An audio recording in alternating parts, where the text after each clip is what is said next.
Friends, ഞാൻ ഇന്നിവിടെ തയ്യാറാക്കാൻ പോകുന്നത് ഒരു ഹോം മെയ്ഡ് സൗദി ഷാമ്പയിനാണ്. അതിനുവേണ്ടി ഒരു ഓറഞ്ച്, ഒരു നാരങ്ങ, ഒരു ആപ്പിളിൻ്റെ പകുതി, കുറച്ച് മിൻറ്റ് ലീവ്സ്. ഇതൊക്കെ വലിയ സ്ലൈസ് ആയിട്ട് ഇങ്ങനെ കട്ട് ചെയ്യണം. മിൻറ്റ് ലീവ്സ് ആണെങ്കിൽ ഇങ്ങനെ തണ്ടോട് കൂടിയിട്ടുള്ളതാണ് വേണ്ടത്, നല്ല ഫ്രഷ് ആയിട്ടുള്ളത്.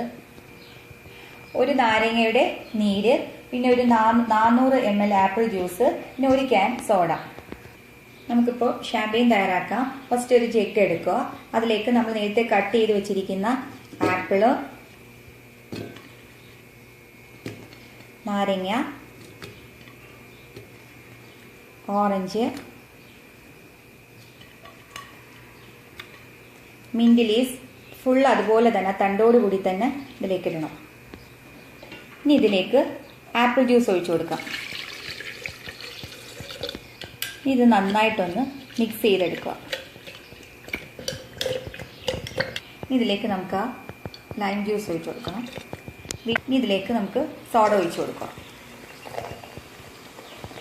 സോഡ ഒഴിച്ചു കൊടുത്തതിന് ശേഷം വീണ്ടും ഇത് നന്നായിട്ടൊന്ന് മിക്സ് ചെയ്യണം. മിക്സ് ചെയ്തതിന് ശേഷം ഇത് 2 മണിക്കൂർ ഫ്രിഡ്ജിൽ വെച്ചിട്ട് വേണം ഇത് സെർവ് ചെയ്യാൻ. എന്നാലേ നമ്മൾ ഇട്ട് കൊടുത്ത എല്ലാ ഫ്രൂട്ട്സിൻ്റെ ആ ഫ്ലേവർ എല്ലാം ആ ജ്യൂസിൽ വരണം. അപ്പോൾ 2 മണിക്കൂർ കഴിഞ്ഞതിന് ശേഷം ഇത് ഞാൻ ഫ്രിഡ്ജിൽ നിന്ന് എടുത്തതാണ്. ഇനി നമുക്കിത് സെർവ് ചെയ്യാം. ഇത് ഡിന്നറിനൊക്കെ സെർവ് ചെയ്യാൻ പറ്റിയ നല്ലൊരു ഡ്രിങ്കാണ്. Thank you.